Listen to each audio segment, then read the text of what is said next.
ಎನ್ನುವಂತಹ ಈ ಒಂದು ಸುಂದರ ಪರಿಸರಕ್ಕೆ ಹೋಟೆಲ್ ಉದ್ಯಮದಲ್ಲಿ ತೊಡಗಿಸಿಕೊಂಡು ಅತ್ಯಂತ ಕಿರಿಯ ವಯಸ್ಸಿನಲ್ಲಿ ಹಿರಿಯ ಸಾಧನೆಯನ್ನು ಮಾಡಿರುವಂತಹ ರಾಘವೇಂದ್ರ ಡಿ ನಾಯ್ಕ್ ದೇವರಬಾವಿಯವರೇ, ಜೊತೆಯಲ್ಲಿ ಇಂದಿನ ಈ ಕಾರ್ಯಕ್ರಮ ನನಗೆ ಬಹಳ ಸಂತೋಷವನ್ನು ತಂದುಕೊಟ್ಟಿದೆ. ಯಾಕೆಂತಂದರೆ ನಾನು ಪ್ರಥಮ ಬಂದಾಗ ನನಗೆ ಡಿಗ್ರಿ ಓದುವಾಗ ಕನ್ನಡವ ಪಾಠವನ್ನು ಮಾಡಿರುವಂತಹ ಗುರುಗಳು ನನ್ನ ಎಮ್ ಡಿ ನಾಯ್ಕ್ ಸರ್ ಅವರು.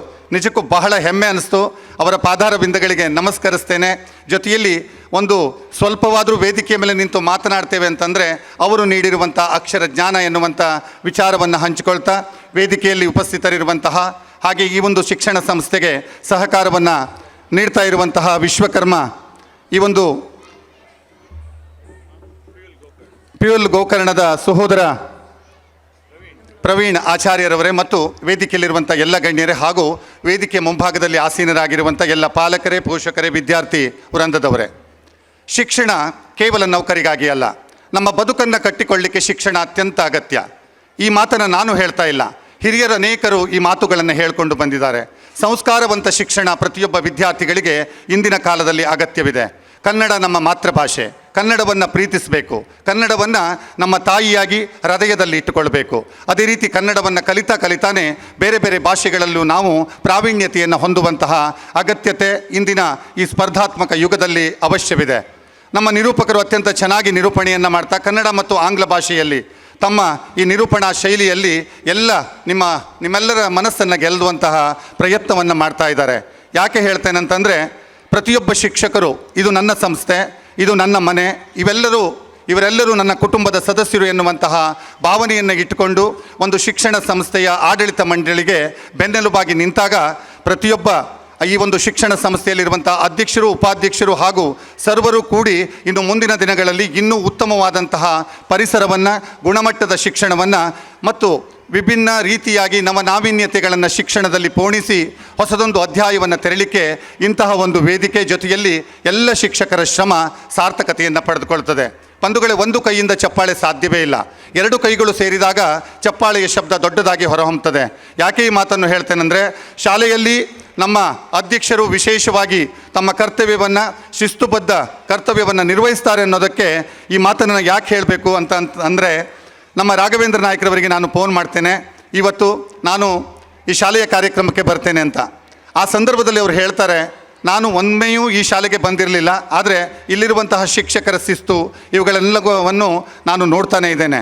ಯಾಕೆಂದರೆ ನನ್ನ ಸಹೋದರಿಯರಿಲ್ಲಿದ್ದಾರೆ, ವೃಂದಾ ನಾಯ್ಕರವರು ಕಳೆದ 22 ವರ್ಷಗಳಿಂದ ಶಾಲೆ ಆರಂಭದ ದಿನದಿಂದಲೇ ಈ ಒಂದು ಶಾಲೆಯ ಶಿಕ್ಷಣ ಸಂಸ್ಥೆಯಲ್ಲಿ ಸೇವೆಯನ್ನು ಸಲ್ಲಿಸ್ತಾ ಇದ್ದಾರೆ.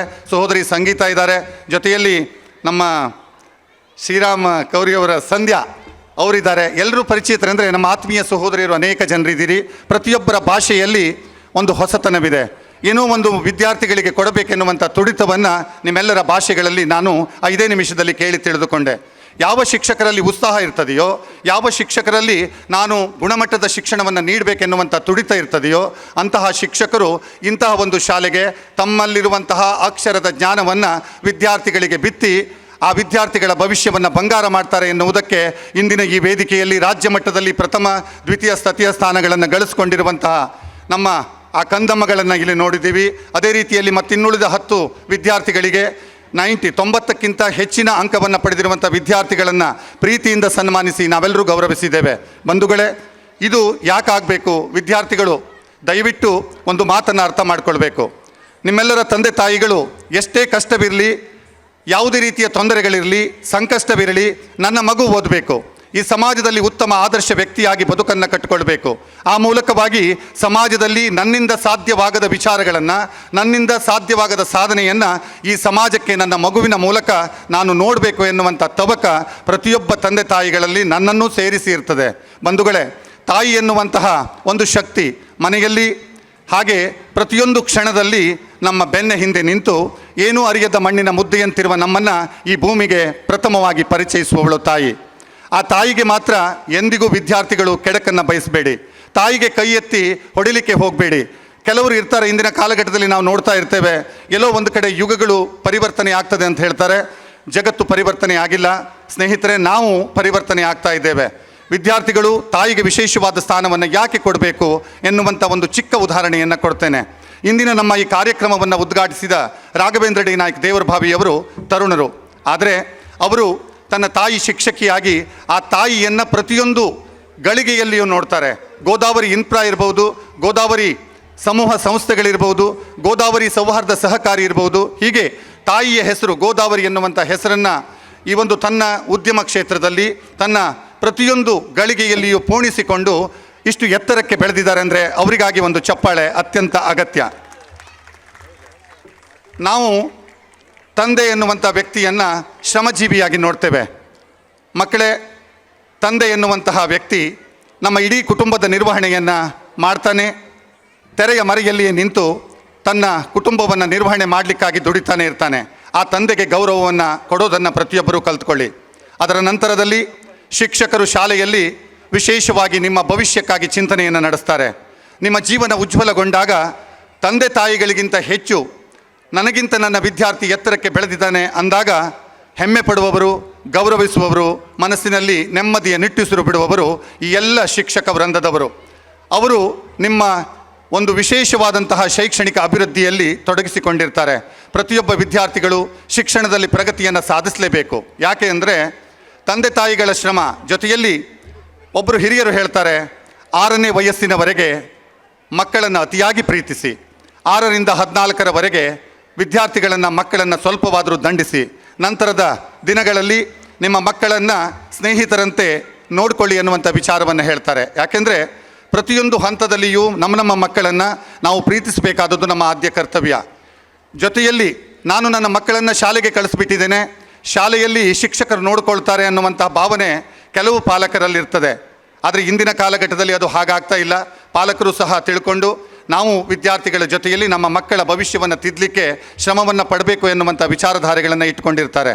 ಬಂಧುಗಳೇ, ಶಿಕ್ಷಕರು ಶಾಲೆಯಲ್ಲಿ ಅವರಿಗೆ ನೀಡಿದಂಥ ಅವಧಿಯಲ್ಲಿ ಗುಣಮಟ್ಟದ ಶಿಕ್ಷಣವನ್ನು ನೀಡಿದ್ರೂ ಮನೆಗೆ ಬಂದಾಗ ನಿಮ್ಮ ಮಗು ಏನು ಮಾಡ್ತಾ ಇದೆ ಎನ್ನುವಂಥ ವಿಚಾರವನ್ನು ಪ್ರತಿಯೊಬ್ಬ ತಂದೆ ತಾಯಿಗಳು ಕೆಲವು ಸಮಯವಾದರೂ ನೋಡಲೇಬೇಕಾಗ್ತದೆ. ಈ ವಿಚಾರವನ್ನು ಯಾಕೆ ಹಂಚಿಕೊಳ್ತೇನೆ ಅಂತಂದರೆ, ಕೆಲವು ಸಂದರ್ಭದಲ್ಲಿ ನಾವು ವಿದ್ಯಾರ್ಥಿಗಳನ್ನು ನೋಡ್ತೇವೆ, ಎಲ್ಲೋ ಒಂದು ಕಡೆ ದಾರಿ ತಪ್ಪುವಂಥ ವಯಸ್ಸಿನಲ್ಲಿ ದಾರಿ ತಪ್ಪುತ್ತಾರೆ. ಪ್ರತಿಯೊಬ್ಬ ವಿದ್ಯಾರ್ಥಿಗಳಿಗೂ ಗುಣಮಟ್ಟದ ಶಿಕ್ಷಣದ ಜೊತೆಯಲ್ಲಿ ಸಂಸ್ಕಾರವಂತ ಶಿಕ್ಷಣ ಬೇಕು. ಇಂತಹ ಒಂದು ಶಾಲೆ ಶಿಕ್ಷಣ ಸಂಸ್ಥೆಯನ್ನು ತೆರೆದು ನಮ್ಮ ರಾಘವೇಂದ್ರ ನಾಯ್ಕರವರು ಹೇಳಿದ ಹಾಗೆ ಮುಂದಿನ ದಿನಗಳಲ್ಲಿ ಹೋಟೆಲ್ ಉದ್ಯಮಕ್ಕೆ ಸಂಬಂಧಪಟ್ಟು ಇಲ್ಲಿರುವಂಥ ಒಂದು ಕೋರ್ಸನ್ನು ಮಾಡುವುದರ ಮೂಲಕ ಈ ಗೋಕರ್ಣ ಕ್ಷೇತ್ರದಲ್ಲಿ ಕಲಿತಾ ಇರುವಂತಹ ಎಲ್ಲ ವಿದ್ಯಾರ್ಥಿಗಳು ನಿಜಕ್ಕೂ ಪುಣ್ಯವನ್ನು ಮಾಡಿದ್ದೀರಿ. ಯಾಕೆಂದರೆ ದೇಶ ವಿದೇಶದಿಂದಲೂ ಗೋಕರ್ಣಕ್ಕೆ ಬಂದು ಗೋಕರ್ಣದಲ್ಲಿರುವಂಥ ಸಂಸ್ಕೃತಿಯ ಸೊಗಡು, ಪರಿಸರದ ನವನಾವೀನ್ಯತೆ, ಜೊತೆಯಲ್ಲಿ ವೈವಿಧ್ಯಮಯ ಈ ಒಂದು ದೇವಸ್ಥಾನಗಳು ಹಾಗೂ ಪುರಾಣ ಪುಣ್ಯ ಪ್ರಸಿದ್ಧವಾಗಿರುವಂತಹ ದೇವರುಗಳ ಸಾನ್ನಿಧ್ಯದಲ್ಲಿ ನಾವೆಲ್ಲರೂ ಶಿಕ್ಷಣವನ್ನು ನೀವು ಕಲಿತಾ ಇದ್ದೀರಿ.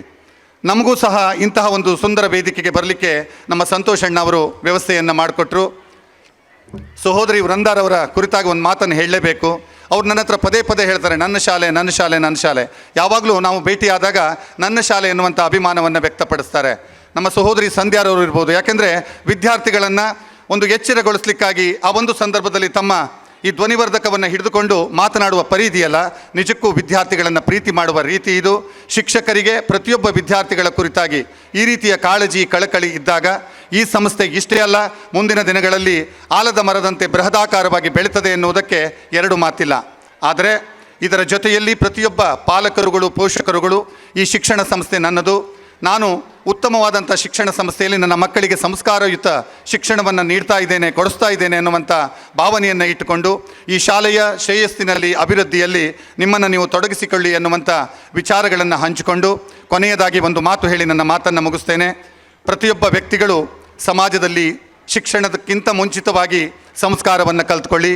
ಜೊತೆಯಲ್ಲಿ ಪ್ರತಿಯೊಂದು ಕ್ಷಣದಲ್ಲಿಯೂ ಒಳ್ಳೆಯ ವಿಚಾರವನ್ನು ಮಾಡ್ತಾ ಒಳ್ಳೆಯದನ್ನೇ ಈ ಸಮಾಜಕ್ಕೆ ಮಾಡುವುದನ್ನು ಕಲಿಯಿರಿ. ಕೆಟ್ಟದನ್ನು ಮಾಡುವವರಿಗೆ ದಯವಿಟ್ಟು ಸಹಕಾರವನ್ನು ಮಾಡಲಿಕ್ಕೆ ಹೋಗಬೇಡಿ. ಬಸವಣ್ಣ ಹೇಳಿರುವ ಹಾಗೆ ಕಳಬೇಡ, ಕೊಲಬೇಡ, ಹುಸಿಯ ನುಡಿಯಲು ಬೇಡ ಎನ್ನುವಂತಹ ಮಾತುಗಳು ಪ್ರತಿಯೊಬ್ಬ ವಿದ್ಯಾರ್ಥಿಗಳ ಜೀವನದಲ್ಲಿ ಅಳವಡಿಸಿಕೊಳ್ಳುವಂತಹ ಅಗತ್ಯತೆ ಇದೆ. ಈ ಮಾತುಗಳನ್ನು ನೀವು ಪ್ರತಿಯೊಬ್ಬರು ಆಲಿಸ್ತೀರಾ ಅನ್ನುವಂಥ ವಿಚಾರಧಾರೆಗಳನ್ನು ಇಟ್ಟುಕೊಂಡು ನಿಸರ್ಗದ ಸಿರಿ, ಒಂದು ಕಡೆ ಸಹ್ಯಾದ್ರಿ, ಇನ್ನೊಂದು ಕಡೆ ಕಡಲು, ಈ ಮಧ್ಯದಲ್ಲಿ ಇಂತಹ ಸುಂದರ ಈ ಪ್ರಕೃತಿಯ ತಾಣದ ಮಧ್ಯೆ ವಿದ್ಯಾ ದೇಗುಲ ತೆರೆದುಕೊಂಡಿದೆ. ಇಂತಹ ಒಂದು ವಿದ್ಯಾ ದೇಗುಲ ಮುಂದಿನ ದಿನಗಳಲ್ಲಿ ಶ್ರೇಯೋಭಿವೃದ್ಧಿಯನ್ನು ಕಾಣಲಿ. ನಾನೊಬ್ಬ ಪತ್ರಕರ್ತನಾಗಿ ವಿದ್ಯಾರ್ಥಿಗಳಿಗೆ ಒಂದು ಕಿವಿ ಮಾತನ್ನು ಹೇಳಲಿಕ್ಕೆ ಇಷ್ಟಪಡ್ತೇನೆ.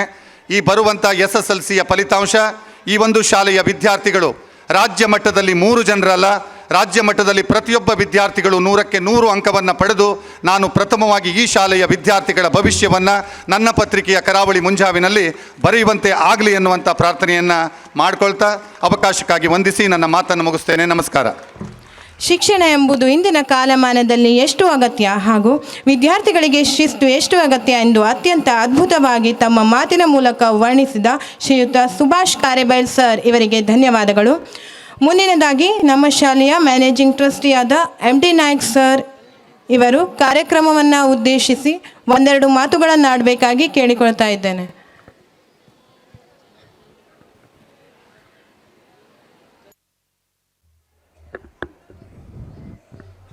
ಮಾನ್ಯ ಅಧ್ಯಕ್ಷರಾದಂಥ ಸಂತೋಷ್ ನಾಯ್ಕ್ ತ್ವರ್ಕೆ ಅವರೇ, ಉದ್ಘಾಟಕರಾಗಿ ಬಂದಂಥ ರಾಘವೇಂದ್ರ ನಾಯ್ಕ್ ಅವರೇ, ನನ್ನ ವಿದ್ಯಾರ್ಥಿ ಸ್ನೇಹಿತ ಸುಭಾಷ್ ಕಾರೇಬೈಲ್ ಅವರೇ ಹಾಗೂ ಪ್ರವೀಣ ಆಚಾರ್ಯ ಶಿಕ್ಷಕರೇ, ನಾಗೇಶ್ ಶೆಟ್ ಅವರೇ, 22 ವರ್ಷಗಳ ಹಿಂದೆ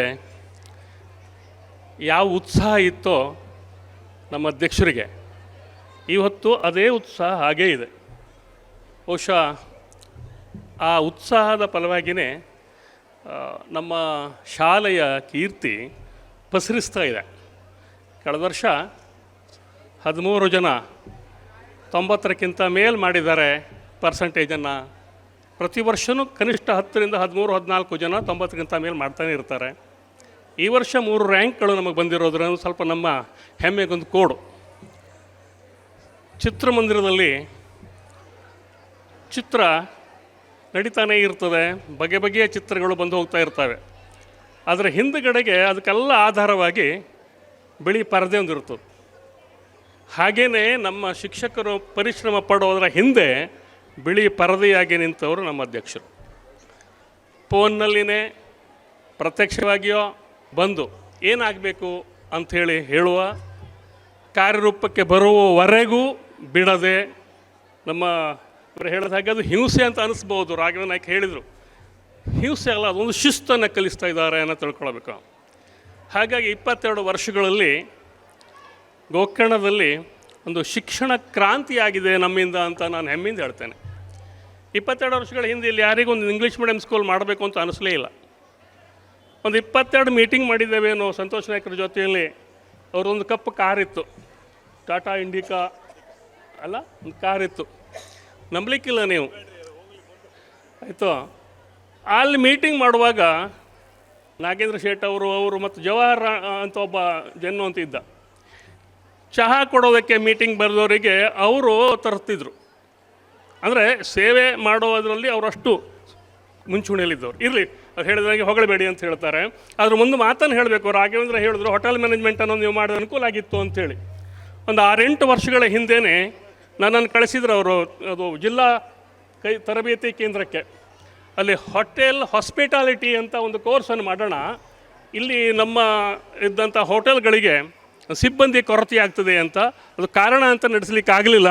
ಈಗ ಸಲಹೆ ಕೊಟ್ಟಿದ್ದಾರೆ, ಹಾಗೆ ಅದನ್ನು ಅಧ್ಯಕ್ಷರ ಹತ್ರ ನನಗೊಂದು ಮನವಿ ಇದೆ, ಆ ದಿಶೆಯಲ್ಲಿ ಮುಂದುವರಿಯೋಣ ಅಂತ ಹೇಳಿಬಿಟ್ಟು. ಬಂಧುಗಳೇ, ಚೆನ್ನಾಗಿ ನಡೀತಾ ಇದೆ, ನಮ್ಮ ಉದ್ದೇಶ ಈಡೇರ್ತಿದೆ ಅನ್ನೋದಕ್ಕೆ ನಮ್ಮ ವಿದ್ಯಾರ್ಥಿಗಳ ಪ್ರಗತಿಯೇ ಅದಕ್ಕೆ ಆಧಾರ. ಪುನಃ ಅದನ್ನು ಮತ್ತೆ ಹೇಳುವ ಅಗತ್ಯ ಇಲ್ಲ. ಭಾಳ ಚೆನ್ನಾಗಿ ನಾವು ಹೆಮ್ಮೆ ಪಡುವ ರೀತಿಯಲ್ಲಿ ಶಾಲೆ ಮುಂದುವರಿತಾ ಇದೆ. ಹೀಗೆ ಮುಂದುವರಿಲಿ ಅಂತ ಆಶಿಸ್ತಾ, ಮುಂದೆ ಭಾಳ ಮಾತಾಡಿದ್ರೆ ನಾವು ಸುಭಾಷ್ ಕಾರೇಬೈಲ್ ಹೇಳೋಂಗೆ ಮಾತಾಡೋಕ್ಕೆ ವೇದಿಕೆ ಕೊಟ್ಟರೆ ನಮಗೆ ದಿಕ್ಕು ತಪ್ತದೆ. ಅದನ್ನು ಪ್ರಜ್ಞೆಯನ್ನು ಇಟ್ಟುಕೊಂಡು ನಿಮ್ಮ ಸಹಕಾರಕ್ಕೆ ಮತ್ತು ಅವರ ಕನಸುಗಳಿಗೆ ಸಾಕಾರ ರೂಪ ಕೊಡುವಂತಾಗಲಿ ಅಂತ ಆಶಿಸ್ತಾ ಮಾತಾಡೋದು ಮುಗಿಸ್ತೇನೆ. Thank you, sir, for your valuable words. These are a true enlightenment to us. Mr. Santosh Naik, sir, President of our school, we would be delighted to receive a few words from you, which will nourish us to keep our spirit high. ಇಷ್ಟೊತ್ತು ಕೂತದೇ ದೊಡ್ಡ ನಾವು. 22 ವರ್ಷಗಳ journey ಬಗ್ಗೆ ಈಗ ಎಲ್ಲರೂ ಹೇಳಿದರು, ಹೇಗಾಯಿತು ಹೇಳಿ. ಗೋಕರ್ಣದಲ್ಲಿ ಪ್ರಥಮವಾಗಿ ಶೂಸ್ ಕಟ್ಕೊಂಡು, ಸಾಕ್ಸ್ ಹಾಕ್ಕೊಂಡು, ಯೆಲ್ಲೋ ಕಲರ್ ಬಸ್ಸಲ್ಲಿ ಹತ್ಕೊಂಡು ಸ್ಕೂಲಿಗೆ ಹೋಗೋದನ್ನು ನಾವು ಕಲಿಸಿದ್ವಿ. ಇದು 22 ವರ್ಷದ ಹಿಂದೆ ನಡೆದಿದ್ದು ಘಟನೆ. ನಮ್ಮ ಒಟ್ಟಿಗೆ ನಾಗೇಂದ್ರ ಅವರಿದ್ದರು, ಎಮ್ ಡಿ ನಾಯ್ಕರಿದ್ದರು. ನನಗೆ ಮದುವೆ ಆಗಲಿಲ್ಲಾಗಿತ್ತು, ಮಕ್ಕಳಿಲ್ಲಾಗಿದ್ದರು. ಯಾರೋ ಹೇಳಿದ್ರು ನಿನ್ನ ಸಲುವಾಗಿ ಮಾಡ್ಕೊಂಡು ಅಂತ. ಆವಾಗಿಲ್ಲ, ನಾನು ಮದುವೆನೂ ಆಗಲಿಲ್ಲ ಆಗಿದ್ದೆ ಆ ಟೈಮ್ನಲ್ಲಿ.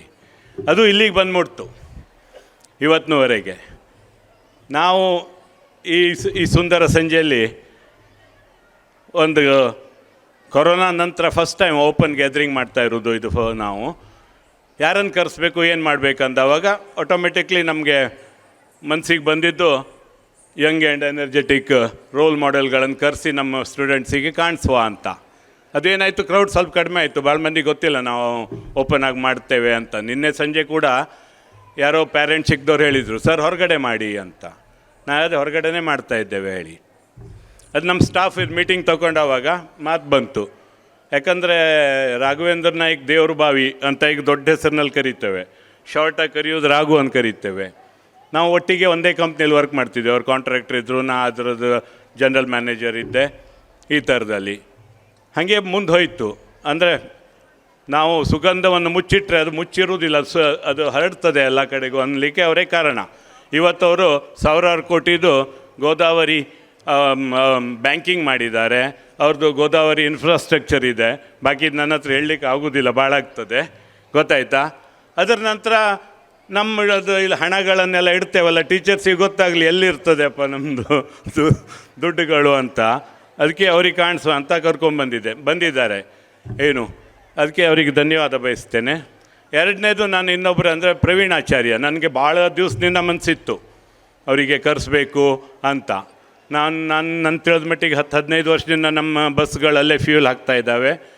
ಮತ್ತು ಅವ್ರಿಗೆ ಕರೆಸ್ಬೇಕು. ಮತ್ತು ಸದ್ಯದಲ್ಲಿ ನಾವು ಅವ್ರ ಹತ್ರ ಹೋಗಿ ಏನೋ ಡೊನೇಷನ್ ಕೇಳಿದ್ವಿ. ಇವ್ರಿಗೇನು ಅನ್ಸೋದು ಅದಕ್ಕೆ ಕರೀತಾರೇನೋ ಹೇಳಿ. ಅದಕ್ಕೆ ನಾನು ಅವ್ರಿಗೆ ಮಾತಾಡಿಸ್ಲಿಕ್ಕೆ ಹೋಗಲಿಲ್ಲಾಗಿದ್ದೆ. ಯಾವಾಗ ನಮ್ಮ ಸ್ಟಾಫ್ ಹೋಗಿ ಭೇಟಿಯಾಗಿ ಎಸ್ ಅಂದ್ಕೊಂಡು ಬಂದರು, ಅದ್ರ ನೆಕ್ಸ್ಟ್ ಡೇ ನನಗೆ ಅವರು ATMನಲ್ಲಿ ಸಿಕ್ಕಿದ್ರು. ನಾಡ್ದು ಇದೆ ಬರಬೇಕು ಅಂದೆ. ಅಡ್ಡಿಲ್ಲ ಬರ್ತೇನೆ ಅಂತ ಹೇಳಿದರು. ಓಕೆ. ಅದರಿಂದ ಎರಡನೇದು, ಗೋಕರ್ಣದ ಅತ್ಯಂತ ಒಬ್ಬರು ಎಂಜಿನಿಯರು, ರೊಟೇರಿಯನ್ನು. ಅದು ಬಿಟ್ಟು ನನ್ನ ರೆಸಾರ್ಟ್ ಮಾಡಬೇಕಾದ್ರೆ ನನಗೆ ಭಾಳಷ್ಟು ಸ್ಕೆಚ್ಚು, ಮ್ಯಾಪು ಎಲ್ಲ ಮಾಡಿಕೊಟ್ಟು ಪರ್ಮಿಷನ್ ಮಾಡಿಸಿದ್ದು ಎಲ್ಲ ಮನಸ್ಸಿನಲ್ಲಿ ಇಟ್ಕೊಂಡು ಅವರನ್ನು ಕೂಡ ನಾನು ಇವತ್ತು ವೇದಿಕೆ ಕರೆದಿದ್ದೆ. ಬಂದಿದ್ದಾರೆ, ಧನ್ಯವಾದ. ಅದೇ ಮೂರನೇದು ವ್ಯಕ್ತಿ ಅಂದರೆ ನನ್ನ ತಲೆಯಲ್ಲಿ ಒಂದೇನೋ ಮತ್ತೆ ಹೊಳಿತಾ ಇದೆ. ಅವ್ರು ಹೇಳಿದ್ರಲ್ಲ ಹೋಟೆಲ್ ಮ್ಯಾನೇಜ್ಮೆಂಟು. ಮತ್ತು ನಾನು ಬೆಳಿಗ್ಗೆದ್ದು ಬಸ್ ಸ್ಟ್ಯಾಂಡ್ನಲ್ಲಿ ನೋಡ್ತೇನೆ, ಮಕ್ಕಳು ಪ್ಲೀಸ್, ಮಕ್ಕಳು. I request all the students, please make a silent. ನನಗೆ ಬೆಳಿಗ್ಗೆ ಸ್ಕೂಟ್ರ್ ತೊಗೊಂಡು ಇಲ್ಲೆಲ್ಲ ಓಡಾಡ್ತಾ ಇರ್ತೇನೆ 7 ಗಂಟೆಗೆಲ್ಲ. ಆವಾಗ ಗೋಕರ್ಣ ಬಸ್ ಸ್ಟ್ಯಾಂಡ್ನಲ್ಲಿ ನೋಡ್ತೇನೆ 500-600 ಮಕ್ಕಳು ಬೇರೆ ಬೇರೆ ಕಾಲೇಜ್ಗಳಿಗೆ ಹೋಗ್ಲಿಕ್ಕೆ ನಿಂತಿರ್ತಾರೆ. ನಮಗನ್ನಿಸ್ತದೆ ನಾವೊಂದು ಒಳ್ಳೆ ಕಾಲೇಜ್ ಮಾಡಿದರೆ, PU ಕಾಲೇಜ್ ಮಾಡಿದರೆ ಇಲ್ಲೇ ನಾವು ಅವರಿಗೆ ಇದನ್ನು ಮಾಡ್ಬೋದಿತ್ತು ಅಂತ. ಏನಾಗಿದೆ, ನನಗೆ ಟೈಮ್ ಇಲ್ಲ ಮಾಡಲಿಕ್ಕೆ. ನನಗೆ ಯಾರು ಸಪೋರ್ಟ್ ಆಗಿದ್ದರೆ ನಾನು ಅದನ್ನು ಮಾಡಲಿಕ್ಕೆ ತಯಾರಿದ್ದೇನೆ. ನಮ್ಮ ಹತ್ರ ಇನ್ಫ್ರಾಸ್ಟ್ರಕ್ಚರ್ ಇದೆ, ಎಲ್ಲ ಇದೆ. ಅದಕ್ಕೆ ನಾನು ಅದೊಂದು ತಲೆಯಲ್ಲಿ ಇಟ್ಕೊಂಡು, ಸುಭಾಷ್ ಅವರಿಗೆ ಕಾಂಟ್ಯಾಕ್ಟ್ಸ್ ಜಾಸ್ತಿ ಇದೆ, ಅದು ಕೆಲಸ ವರ್ಕೌಟ್ ಆಗ್ಬೋದು ಅಂತ ತಿಳ್ಕೊಂಡು ಅವರಿಗೆ ಈ ಸಲ ನಾನು ಕರೆಸಿದ್ದೆ. ಇಲ್ಲಿ ಕರೆಸೋದು ಉದ್ದೇಶ ಅದು ಇದೆ ನಂದು. ಹೋಟೆಲ್ ಮ್ಯಾನೇಜ್ಮೆಂಟದು ಕೂಡ ಇದೆ. ಯಾಕಂದರೆ ಇಲ್ಲಿ ತುಂಬ ಹೋಟೆಲ್ಸ್ಗಳಿದ್ದಾವೆ. ಉತ್ತರ ಕನ್ನಡದಲ್ಲಿ ಎಲ್ಲೂ ಇಲ್ಲ ಇಷ್ಟು ಹೋಟೆಲ್ಗಳು, ಅಷ್ಟು ಹೋಟೆಲ್ಗಳಿದ್ದಾವೆ. ಅವರು ಪಾಪ ನಾನು ಹೋಗಿ ಭೇಟಿಯಾಗಲಿಲ್ಲ. ನಮ್ಮ ಟೀಚರ್ಸಿಗೆ ಕೇಳ್ಕೊಳ್ಳಿ ಅಂತ ಹೇಳಿದೆ, ಹೋಗಿ ಮನೆ ಹುಡುಕ್ರಿ, ಹೋಗಿ ಹೇಳಿಟ್ಟು ಬರ್ರಿ ಅಂದರೆ, ಇಲ್ಲ ನನಗೆ ವಾಟ್ಸಪ್ಪಲ್ಲಿ ಒಂದು ಇದನ್ನು ಕಳಿಸಿದ್ರೆ ಸಾಕು ಇನ್ವಿಟೇಷನ್ ಅಂತ ಹೇಳಿದ್ರಂತೆ. ಆಮೇಲೆ ಅದ್ರ ನೆಕ್ಸ್ಟ್ ನಾನು ಫೋನ್ ಮಾಡಿದೆ. ನಮ್ಮ ಮನೆಯಿಂದ ಫೋನ್ ಸರಿಯಾಗಿ ಹೋಗೋದಿಲ್ಲ, ಲಿಂಕ್ ಆಯಿತು, ಕಟ್ ಆಯಿತು. ರಿಟರ್ನ್ ಅವರೇ 3-4 ಸಲ ಮಾಡಿ ನನಗೆ ಕನೆಕ್ಟ್ ಮಾಡಿ ನಾನು ಬರ್ತೇನೆ ಅಂತ ಹೇಳಿದರು. ತುಂಬ ಖುಷಿ ಆಯಿತು. ಬರ್ತಾರೆ, ನನಗೆ ಗೊತ್ತಿತ್ತು ಬರ್ತಾರೆ. ನಾನು ಭಾಳ ಸಣ್ಣಿದ್ದಾಗ ನೋಡಿದ್ದೆ, SSLCಲಿ ತೊರ್ಕೆಗೆ ಬಂದು ಆಟ ಆಡ್ತಾಯಿದ್ರು ಚಡ್ಡಿ ಹಾಕ್ಕೊಂಡು. ಆಮೇಲೆ ಅಲ್ಲಿಂದ ಪರಿಚಯ ನಂದವ್ರದ್ದು. ಅವ್ರು ನಮಗಿಂತ ಮುಂದೆ ಬೆಳೆದೋದ್ರು. ಯಾಕಂದರೆ ದಿವಸ ಪೇಪರ್ನಲ್ಲಿ ಅವ್ರದ್ದೇ ಹೆಸರು, ಗೊತ್ತಾಯ್ತಾ. ಹಾಗಾಗಿ ಅವರಿಗೊಂದು ಕರೆಯುವ ಅನ್ನೋ ಉದ್ದೇಶ ಇತ್ತು. ಅದರಿಂದ ಅವರು ಬಂದಿದ್ದಾರೆ, ಅವರಿಗೂ ಧನ್ಯವಾದಗಳು. ಅದೇ ರೀತಿ ನನ್ನ ಟ್ರಸ್ಟಿಗಳು, ನನ್ನ ಹೆಡ್ ಮಾಸ್ಟರ್ಗಳು, ನನ್ನದೆಲ್ಲ ಸ್ಟಾಫು, ಸ್ಟೂಡೆಂಟ್ಸು, ಇವರಿಗೆ ಇವತ್ತು ನೆನೆಸ್ಕೊಳ್ತಾ ನಾವು ಒಂದು ಪ್ರೋಗ್ರಾಮನ್ನು ಅದೇ ಹೇಳಿದ್ವಿ ಅಲ್ಲ, 22 ವರ್ಷ ಜರ್ನಿ ಏನಪ್ಪ ನಿನಗೇನು ತಿಳಿಯಿತು? 22 ವರ್ಷ ಜರ್ನಿಲಿ ನಾನೊಂದು ದಿವಸ ಮಂಗಳೂರು ಹೋಗ್ತಾ ಇರ್ಬೇಕಾದ್ರೆ ರಾಘವೇಂದ್ರ ಅವ್ರು ಫೋನ್ ಮಾಡಿದ್ರು ನನಗೆ, ನಿಮ್ಮ ಸ್ಕೂಲಿಗೆ 3 ರ್ಯಾಂಕ್ ಬಂದಿದೆ ಅಲ್ಲ, ಇಂಥ ಹಳ್ಳೀಲಿ ನೀವು ಇಂಥ ಸ್ಕೂಲ್ ಮಾಡ್ಕೊಂಡು ರ್ಯಾಂಕ್ ತಂದಿದ್ದೀರಲ್ಲ. ಆಯಿತು, ಅದು ಒಂದು ನನ್ನ ಕ್ರೆಡಿಟ್ ಅನ್ನಿಸ್ತು ನನಗೆ. ಅದೇ ರೀತಿ ಇವತ್ತು ಈಗ ಸಣ್ಣ ಮಕ್ಕಳು ಅನ್ನಿಸ್ತಾರೆ ಇವರು ಎಲ್ಲರೂ ಕಲಿತು ಹೊರಗಡೆ ಹೋಗಿ ಈಗ ಡಾಕ್ಟರ್ಸ್ ಆಗಿದ್ದಾರೆ, ಇಂಜಿನಿಯರ್ಸ್, ಏನೇನೋ ಸಮಥಿಂಗ್ ಅಡ್ವೊಕೇಟ್ಸು ಇದು ಎಲ್ಲ ಆಗಿದ್ದಾರೆ. ಅದ್ರದ್ದು ಫೌಂಡೇಶನ್ ಇದೆ ಅಲ್ವಾ? ಸ್ವತಃ ನನ್ನ ಮಗಳೇ ನನಗನ್ನಿಸ್ತದೆ ಅಲ್ಲ, ಇವರೆಲ್ಲ ಮುಂದೆ ಅಲ್ಲಿಗೆ ಹೋಗ್ತಾರಲ್ಲ, ಅದು ನಮ್ಮ ಅಚೀವ್ಮೆಂಟು. ಗೊತ್ತಾಯ್ತಾ? 22 ವರ್ಷ ಜರ್ನಿ ಏನಂದರೆ ಅದು ಈಗ ತುಂಬ ಸ್ಕೂಲ್ಗಳದು ಕಾಂಪಿಟೇಷನ್ ಭಾಳ ಇದೆ. ಗೊತ್ತಾಯಿತು. ಕೊನೆಯದಾಗಿ ಹೇಳೋದೇನೆಂದರೆ ನಮ್ಮ ಸ್ಟಾಫು ನಾವು ನನಗೆ ಗೊತ್ತಿಲ್ಲ ಇಲ್ಲಿ ಇದು ಗ್ಯಾದರಿಂಗು ಪೇರೆಂಟ್ಸ್ ಬಂದಿದ್ದಾರೆ ಶೋಕೇಸ್ ಮಾಡಬೇಕಂದ್ರೆ, ನಾನು ಈ ಸಲ ನಮ್ಮ ಸ್ಕೂಲಿಗೆ ಆರ್ಟ್ ಆ್ಯಂಡ್ ಕಲ್ಚರಿಗಂತ ಒಬ್ಬರು ಟೀಚರ್ ಹಾಕಿದ್ದೇನೆ. ಬರೀ ಆರ್ಟ್ ಆ್ಯಂಡ್ ಕಲ್ಚರ್, ಅವ್ರು ಬರೀ ಅದನ್ನೇ ಮಾಡೋದೇ ಮಕ್ಕಳಿಗೆ, ಡ್ಯಾನ್ಸ್ ಕಲಿಸೋದು ಇದು ಕಲಿಸೋದು ಅಂತ. ನಾವು ಸ್ಕೂಲನ್ನು 3 ಪಾರ್ಟಾಗಿ ಸ್ಪ್ಲಿಟ್ ಮಾಡಿದ್ದೇವೆ, 4 ಪಾರ್ಟಾಗಿ. ಲೋವರ್ ನಮ್ಮದು ಪ್ರೀ ಪ್ರೈಮರಿ ಅಂತ, ಅದಕ್ಕೆ ತೇಜಸ್ವಿನಿ ಅಂತ ಹೆಡ್ ಹಾಕಿದ್ದೇವೆ. 1 to 4 ಸ್ಟ್ಯಾಂಡರ್ಡಿಗೆ ನಾವು ಲೋವರ್ ಪ್ರೈಮರಿ ಅಂತ ಮಾಡ್ಕೊಂಡು ಸಪ್ರೇಟಾಗಿ ಅದಕ್ಕೆ ಪ್ರೋಗ್ರಾಮ್ ಮಾಡ್ತೇವೆ. ಹೈಯರ್ ಪ್ರೈಮರಿ ಅಂತ ಕಲೆಕ್ಟಿವ್ ಲರ್ನಿಂಗ್, ಈಗ ಯಾರೋ ಹೇಳಿದ್ರು ಅವರು, ನಾವು ಪ್ರತಿ ಗುರುವಾರ ದಿವಸ ಸಂಜೆಗೆ 1 ಗಂಟೆ ಅವರಿಗೆ ಜಗತ್ತೊಂದು ಯಾವುದಾದ್ರು ಒಂದು ಹೊಸ ವಿಷಯಗಳ ಬಗ್ಗೆ ತಿಳಿಸ್ತೇವೆ. ಅದೇ ರೀತಿ ಹೈಸ್ಕೂಲಲ್ಲಿ ನಾವು ಈ ಸಲ ಏನು ಮಾಡಿದ್ದೇವೆ ಅಂದರೆ ಓಪನ್ ಡಿಸ್ಕಷನ್. ಈ ನಮ್ಮ ಇವರು ನೆಲದ ಮೇಲೆ ಕೂತ್ಕೋತಾರೆ, ನಿಖಿತಾ, ನಮ್ಮ ಟೀಚರ್ಸು, ನಮ್ಮ ಮಿಸ್ಸು ಎಲ್ಲ ಮಕ್ಕಳು ಒಟ್ಟಿಗೆ ಇಂಟ್ರ್ಯಾಕ್ಟ್ ಮಾಡ್ಕೊಂಡು ಅವ್ರಿಗೆ ಎಲ್ಲಿ ಆ್ಯಕ್ಚುಯಲ್ ಪ್ರಾಬ್ಲಮ್ ಇದೆ ಅವ್ರ ಸಂಗಡ ಕೂತ್ಕೊಂಡು ನೆಲದ ಮೇಲೆ ಕೂತ್ಕೊಂಡು, ನಾ ಇವ್ರಿಗೆ ಗುರುಕುಲ ಅಂತ ಹೇಳ್ತಿದ್ದೆ, ಅದಕ್ಕೆ ಆ ಥರ ಮಾಡಿ ಏನೋ ಅಚೀವ್ ಮಾಡ್ತಿದ್ದೇವೆ. ಟೋಟಲಿ ಕಣ್ಣಾಗಿ ಹೇಳಬೇಕಂತ ಹೇಳಿದ್ರೆ ಈ ಪ್ಯಾರೆಂಟ್ಸು ಎಲ್ಲಿವರೆಗೆ ನಮಗೆ ಸಪೋರ್ಟ್ ಮಾಡ್ತಾರೆ, ನೀವು ಶಾಲೆ ಬಗ್ಗೆ ಎಲ್ಲಿವರೆಗೆ ಲಕ್ಷ್ಯ ಕೊಡ್ತೀರಿ, ಅಲ್ಲಿವರೆಗೆ ಈ ಶಾಲೆ ಉತ್ತಮವಾಗಿ ನಡೀತದೆ. ಗೊತ್ತಾಯಿತು? ನೀವು ಮಾಡ್ತೀರಿ ಅನ್ನೋದು ನನಗೆ ಮುಂದಿನ ದಿವಸಗಳಲ್ಲೂ ಗೊತ್ತಿದೆ. ನಮಗೆ ಮುಂದಿನ ಹಲವಾರು ಕನಸುಗಳು, ಅವರೆಲ್ಲ ರಾಘವೇಂದ್ರ ಎಲ್ಲ ದುಡ್ಡನ್ನ ಅಂಗಡಿ ಹಾಕ್ಕೊಂಡಿದ್ದಾರೆ, ಬ್ಯಾಂಕು ಏನು ಅವ್ರದ್ದು ಓಕೆ. ನಮ್ಮ ಪ್ರವೀಣ್ ಅವರಿಗೂ ಅಡ್ಡಿಲ್ಲ, ಏನು ನಾವು ಅಡ್ಡಿಲ್ಲ, ನಮಗೆ ಇನ್ಕಮ್ಮೇ ಬೇಕನ್ನೋದಿಲ್ಲ. ನಾವು ಸೋಷಿಯಲ್ ವರ್ಕ್ ಮಾಡಲಿಕ್ಕೂ ರೆಡಿ ಇದ್ದೇವೆ, ಸಮಾಧಾನ ಇದೆ ಮನಸ್ಸಿಗೆ. ಇಲ್ಲಿ ಈಗ 1.5 ಗಂಟೆ ಕೂತದ್ದು ಸುಸ್ತಾಯ್ತು ನನಗೆ, ಅದ್ರ ಬದಲು ನನಗೆ ವರ್ಕ್ ಇದ್ರೆ ಆಗ್ತಿತ್ತು. ಅದೇ ನಮ್ಮ ಎಲ್ಲ ಪಾಲಕರಿಗೂ ದಯವಿಟ್ಟು ಪಾಲಕರ ಮಕ್ಕಳ ಬಗ್ಗೆ ಸ್ವಲ್ಪ ಲಕ್ಷ್ಯ ಕೊಟ್ಕೊಳ್ಳಿ. ರಾತ್ರಿ ಆಗಿದೆ. ಅದೇ ರೀತಿ ನೀವು ನಮ್ಗೆ ಸಪೋರ್ಟ್ ಮಾಡೋ ತನಕ ನಾವು ಈ ಸ್ಕೂಲಿಗೆ ನಮಗಿಲ್ಲಿ ಯಾವುದೇ ಆಶೆ ಅಭಿಲಾಷೆ ಹಣದ ಇದು ನಾವು 1 ರೂಪಾಯಿ ಕೂಡ ಮುಟ್ಟೋದಿಲ್ಲ ಈ ಸ್ಕೂಲಿಂದು. ಬೇಕಾದರೆ ನಮ್ಮ ಸ್ಟಾಫ್ ಹತ್ರ ಕೇಳಿಬಿಡಿ, 1 ರೂಪಾಯಿ ಕೂಡ ನಾನು ಮುಟ್ಟೋದಿಲ್ಲ. ಅವ್ರೇನೋ 50,000 ರೂಪಾಯಿ ಕೊಟ್ಟರು ಅಂದರು. ಅವ್ರ ಕ್ಲಾಸಿಗೆ ಟೇಬಲ್ಗಳಿಲ್ಲಾಗಿತ್ತು, ಅದಕ್ಕೆ ಅವರಿಗೆ ಟೇಬಲ್ ಬೇಕಂದಾಗ ನಾನು ಕೊಟ್ಟಿದ್ದೆ. ಅದನ್ನು ಅವ್ರು ಇಲ್ಲಿ ಹೇಳಿದರು. ಗೊತ್ತಾಯ್ತಾ? ಅದು ನಾನು ಹೇಳಲು ಸಲುವಾಗಿ ಕೊಟ್ಟಿದ್ದಲ್ಲಾಗಿತ್ತು. ನಿನ್ನೆ ಯಾರೋ ನಾಡ್ಕಣಿಯವ್ರು ಬಂದು ಹಣ ಕೊಟ್ಟರು, ಇದರಲ್ಲಿ ಹೇಳಬೇಡ್ರಿ ಮೈಕಲ್ಲಿ ಅಂತ. ಭಾಳ ಮಂದಿ ಗೊತ್ತಿಲ್ಲದೆ ಕೊಡ್ತಾ ಇದ್ದಾರೆ. ಏನು ಇಡಲಿ, ಅಕ್ಷರ ಕ್ರಾಂತಿಗೆ ಅವ್ರದ್ದೊಂದು ಹೆಗಲು ಅಂತ ತಿಳ್ಕೊತೇನೆ ನಾನು. ಗೊತ್ತಾಯ್ತಾ? ಅದೇ ರೀತಿ ಇವತ್ತು ಈ ಕಾರ್ಯಕ್ರಮಕ್ಕೆ ಎಲ್ಲರೂ ಬಂದರು. ನಾಗೇಂದ್ರ ಶೇಟ್ ಅವರು ಬಂದರು, ಬರ್ತಾರಂತ ಹೇಳಿದ್ದೆ. MD ನಾಯಕರು ಬಂದರು. ಗೊತ್ತಾಯಿತು? ಬೆಳಗ್ಗಿನಿಂದ ನಮ್ಮ ಟೀಚರ್ಸು ಇವರೆಲ್ಲ ಸುಸ್ತಾಗಿ ಹೋಗಿದ್ದಾರೆ, ನೋಡಿದ್ದೇನೆ. ನನ್ನದು ಇಲ್ಲಿದೆಲ್ಲ ನಾನು ಒಂದು ಲಾಸ್ಟ್ ಮಾತು ಹೇಳಿ ಮುಗಿಸ್ಬಿಡ್ತೇನೆ. ಬೆಳಿಗ್ಗೆ ಇಲ್ಲಿ ಒಂದು ಕಲ್ಚರಲ್ ಆ್ಯಕ್ಟಿವಿಟೀಸನ್ನು ಇನಾಗ್ರೇಟ್ ಮಾಡಿದರು. ಇಲ್ಲಿದ್ದು ಯಾರೋ ಲೋಕಲ್ ಇವರು CRP ಮೇಡಮ್ ಬಂದಿದ್ದರು. ಅವ್ರ ಸ್ಪೀಚ್ ನನಗೆ ಕಳಿಸಿದ್ರು ಇವರು. ಅವರು ಅದರಲ್ಲಿ ಒಂದು ಮಾತನ್ನು ಹೇಳಿದ್ದು ಸರಿಯಾಗಿ ಕಿವಿಗೆ ಹೋಯಿತು. ನಾನು ಈ ಸುತ್ತಮುತ್ತಲು ಶಾಲೆಗಳನ್ನು ನೋಡ್ತೇನೆ, ಇಲ್ಲೆಲ್ಲ ಶಾಲೆಗಳಲ್ಲಿ ಈ ಶಾಲೆಯ ಮಕ್ಕಳ ಸ್ಟ್ರೆಂತು ಹೆಚ್ಚಿದೆ ಅಂತ ಅವ್ರು ಒಂದು ಹೇಳಿದ್ದು. ಎರಡನೇದು, ಪ್ರತಿಭಾ ಕಾರಂಜಿಗೆ ಇಲ್ಲಿಂದ ಮಕ್ಕಳುಗಳು ಹೋಗ್ತಾರೆ. ನಮಗೆ 30 ಡಿವಿಷನ್ ಕೊಟ್ಟಿರ್ತಾರೆ, 20ರಿಂದ 22 ಡಿವಿಷನ್ನು ಮಾಡರ್ನ್ ಎಜುಕೇಷನ್ ಸ್ಕೂಲ್ ಹೊಡ್ಕೊಂಡು ಬಂದುಬಿಡ್ತದೆ.